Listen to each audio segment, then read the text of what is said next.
النهارده حابب اتكلم عن فرقه من اقوى فرق الاسماعيلي ما حدش اتفرج عليها. الناس كلها ممكن تشوف الاسماعيلي دلوقتي تقول لك فين الفن والهندسه. لا، دي الفرقه اللي كانت بتلعب الفن والهندسه. ده ماتش قدام الاهلي 2009 و2010 في دوري ابطال افريقيا. الاسماعيلي غلب الاهلي 3-1 في الاسماعيليه. الجيل ده من امتع الاجيال اللي لعبت في الاسماعيلي: عمر جمال وعمرو السولية وعبد الله الشحات وعبد الله السعيد وناس كتير قوي، ده غير المحترفين.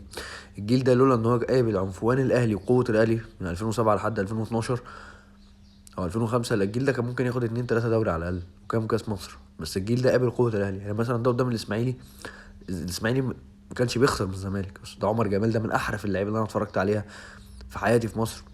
ده جول لحسني عبد ربه في المحله في اسماعيليه.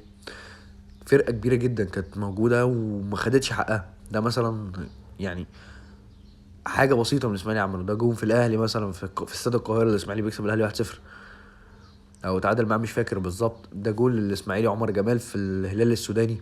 الفرقه دي كانت كبيره جدا وما خدتش حقها خالص مع الاهلي.